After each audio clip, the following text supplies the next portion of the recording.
অনর্গল ইংরেজি বলতে গেলে যে ধরনের শব্দগুলি প্রায় প্রতিদিন ব্যবহার হয়, আজকে আমরা শিখব সেই সমস্ত ওয়ার্ড। তাহলে চলুন শুরু করা যাক। স্টে, স্টে অর্থ হলো থাকা। স্টে অর্থ হলো থাকা। ইজ, ইংরেজি ইজ এর বাংলা হবে হই বা হয়। ক্লেভার, ক্লেভার অর্থ হলো চালাক বা বুদ্ধিমান। ক্লেভার অর্থ হলো চালাক বা বুদ্ধিমান। ফার, ফার অর্থ হলো দূরে। ফার অর্থ হলো দূরে। উইক, উইক অর্থ হলো দুর্বল। উইক অর্থ হলো দুর্বল। হোয়াট, হোয়াট অর্থ হলো কি। হোয়াট অর্থ হলো কি। নেয়ার, নেয়ার অর্থ হলো কাছে বা ধারে। নেয়ার অর্থ হলো কাছে বা ধারে। হোম, হোম অর্থ হলো বাড়ি। হোম অর্থ হলো বাড়ি। ওয়ান্ট, ওয়ান্ট অর্থ হলো চাওয়া। ওয়ান্ট অর্থ হলো চাওয়া। হাইড, হাইড অর্থ হলো লুকানো। হাইড অর্থ হলো লুকানো। মিল্ক, মিল্ক অর্থ হলো দুধ। মিল্ক অর্থ হলো দুধ। লাভলি, চমৎকার। লাভলি, চমৎকার। ডু, ডু অর্থ হলো করা। ডু অর্থ হলো করা। ওয়াইফ, ওয়াইফ অর্থ হলো গৃহিণী। ওয়াইফ অর্থ হলো গৃহিণী। বাই, বাই অর্থ হলো ক্রয় করা। বাই অর্থ হলো ক্রয় করা। পাস্ট, পাস্ট অর্থ হলো অতীত। পাস্ট অর্থ হলো অতীত। ক্যাশ, ক্যাশ অর্থ হলো ধরা। ক্যাশ অর্থ হলো ধরা।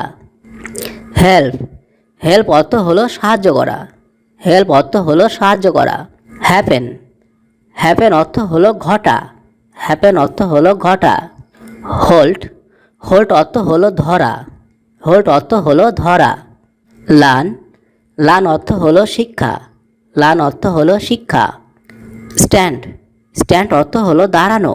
স্ট্যান্ড অর্থ হলো দাঁড়ানো। চেঞ্জ, চেঞ্জ অর্থ হলো পরিবর্তন। চেঞ্জ, পরিবর্তন। মিট, মিট অর্থ হলো সাক্ষাৎ। মিট অর্থ হলো সাক্ষাৎ।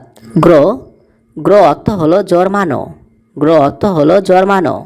স্পিক, স্পিক অর্থ হলো কথা বলা। স্পিক অর্থ হলো কথা বলা। উইন, উইন অর্থ হলো জয়লাভ। উইন অর্থ হলো জয়লাভ। অ্যাড, অ্যাড অর্থ হলো যোগ। অ্যাড অর্থ হলো যোগ। ডাই, ডাই অর্থ হলো মারা যাওয়া। ডাই অর্থ হলো মারা যাওয়া। অফার, অফার অর্থ হলো প্রস্তাব করা। প্রস্তাব করা অর্থ হলো অফার। এক্সপেক্ট অর্থ হলো প্রত্যাশা। এক্সপেক্ট অর্থ হলো প্রত্যাশা। কনসিডার অর্থ হলো বিবেচনা। কনসিডার অর্থ হলো বিবেচনা। রেইজ, রেইজ অর্থ হলো উত্তোলন। রেইজ অর্থ হলো উত্তোলন। রিস অর্থ হলো পৌঁছানো। রিস অর্থ হলো পৌঁছানো। সেল, সেল অর্থ হলো বিক্রয়। সেল অর্থ হলো বিক্রয়। ফল, ফল অর্থ হলো পড়ে যাওয়া। ফল অর্থ হলো পড়ে যাওয়া। টাইম, টাইম অর্থ হলো সময়। টাইম অর্থ হলো সময়। রিপোর্ট অর্থ হলো বিবৃতি। রিপোর্ট অর্থ হলো বিবৃতি। সামওয়ান, কাউকে। সামওয়ান অর্থ হলো কাউকে। ডিসাইড অর্থ হলো মীমাংস করা। ডিসাইড অর্থ হলো মীমাংস করা। ম্যান, ম্যান অর্থ হলো মানুষ। ম্যান অর্থ হলো মানুষ। বি, বি অর্থ হলো হওয়া। বি অর্থ হলো হওয়া। গাল, গাল অর্থ হলো বালিকা। গাল অর্থ হলো বালিকা। হ্যাভ, হ্যাভ অর্থ হলো আছে।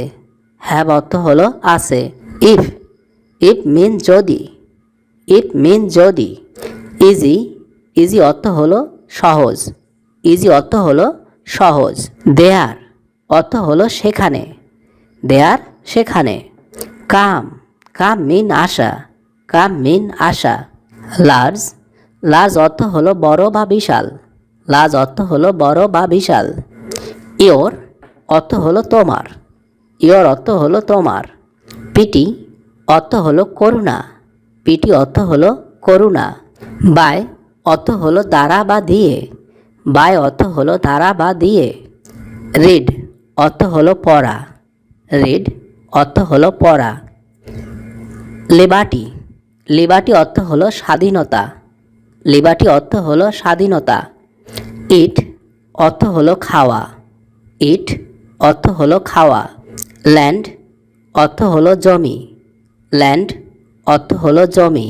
হিম অর্থ হলো তাকে, হিম অর্থ হলো তাকে। গিভ অর্থ হলো দেওয়া, গিভ অর্থ হলো দেওয়া। গুড অর্থ হলো ভালো, গুড অর্থ হলো ভালো। হাউ অর্থ হলো কত বা কেমন, হাউ অর্থ হলো কত বা কেমন। ওয়েস্ট, ওয়েস্ট অর্থ হলো নষ্ট বা খারাপ, ওয়েস্ট অর্থ হলো নষ্ট বা খারাপ। হাই অর্থ হলো উঁচু, হাই উঁচু। মিক্স অর্থ হলো মেশানো, মিক্স অর্থ হলো মেশানো। বিগ অর্থ হলো বড়, বিগ অর্থ হলো বড়। অফার, অফার অর্থ হলো প্রদান, অফার অর্থ হলো প্রদান। লাক অর্থ হলো ভাগ্য, লাক অর্থ হলো ভাগ্য। থাই অর্থ হলো উরু, থাই অর্থ হলো উরু। স্মল অর্থ হলো ছোট, স্মল অর্থ হলো ছোট। লস্ট অর্থ হলো প্রচুর, লস্ট অর্থ হলো প্রচুর। সন অর্থ হলো পুত্র, সন অর্থ হলো পুত্র। আজ এখানে এই ভিডিওটি শেষ করছি। আশা করি আজকের ক্লাসটি আপনাকে অনেক হেল্প করবে ইংরেজি শিখতে। ইংরেজিতে কথা বলার ইচ্ছে থাকলে আপনাকে অবশ্যই প্রতিদিন অভ্যাস করতে হবে, তবেই আপনি দ্রুত ইংরেজি বলতে শিখবেন। কারণ প্র্যাকটিস ইজ দ্য কি টু সাকসেস। অভ্যাসই হলো সাফল্যের চাবিকাঠি। সবাই ভালো থাকুন আর আমার সাথে ইংরেজি শিখতে থাকুন।